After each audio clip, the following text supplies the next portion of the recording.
A janitor is cleaning the hallways of MIT University, seeing a difficult math question written in the hallway, together with the answers of many people. It has taken them 2 years to solve it, but it's only took him 2 minutes. Sanitation workers have been sued by the court many times. In every lawsuit, he is able to defend himself, making both the lawyer and the judge in awe. This genius janitor is Will. Professor Gerald Limbaugh put up a difficult math question to challenge his students. If anyone can solve it, they will receive points and gifts. Today, Will was sweeping the hallways when he saw everyone trying to solve the math question on the board. Although Will has never gone to school before, he is very gifted in science subjects. Will decided to try to solve this question anonymously. It only took a few minutes to solve a math question that the whole students of MIT couldn't do. After a while, the classmates ran to inform the professor. Someone has solved the problem. He didn't believe it. The professor returned to school. Just looking at the board, he was dumbfounded. The answer part is extremely clear with no markings of deletion or correction. So the professor gathered all the students in the department and publicly asked who solved this, but no one answered.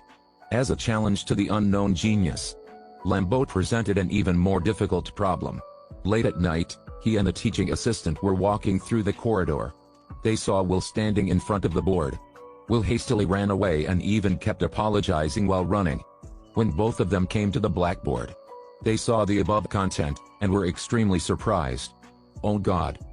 This is definitely a genius. At this moment, Will and 3 friends are going to the bar to drink alcohol.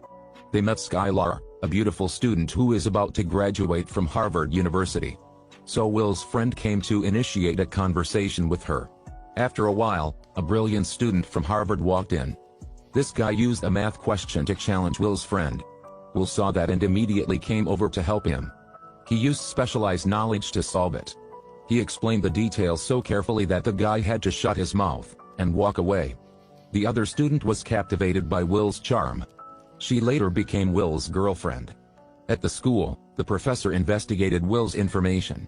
A few days ago, he and his friends got into a fight and was caught by the police. Currently being held in custody. The professor decided to bail him out. But he set 2 conditions. First, you must agree to study math under my supervision. Second, let's participate in psychotherapy sessions. Will agreed with him. Soon he was receiving enjoyment from the professor. During the psychotherapy, Will angered the 5 doctors and made them leave. After all, the professor just had to find Dr. Sean McGuire, his old classmate. In the first meeting, Will insulted Sean's deceased wife, and Sean threatened him, but have no intention of leaving. At the second meeting, both of them looked at each other in silence. Will took the initiative to talk first. Will finally slowly started to open his mind. The professor then arranged some job interviews for Will. However, Will let his best friend do the interview instead of him, still angering the interviewer. Skylar suggested that Will should move to California with her, but he refused. He left. The next day, Will went to the construction site and started venting his anger. His best friend said everything he had kept in his heart for a long time. If you're 50 years old and you're still here, I'll kill you. With this talent and intelligence, he shouldn't live like this. Hearing that, Will decided to change. Will decided to go back to his psychology classes. Mr. Sean was looking for his documents. It turns out that when he was young, Will was an orphan, often abused by domestic violence. Facing this boy in front of him, Sean repeated the sentence over and over. This is not your fault. Finally, Will couldn't hold it anymore, hugged Sean and cried like a baby. One day, Sean found a letter on his doorstep. In the letter, it's only written, "Help me with apologizing to the professor." I decided to go find her. He still wants to pursue his girlfriend again. The story ends here.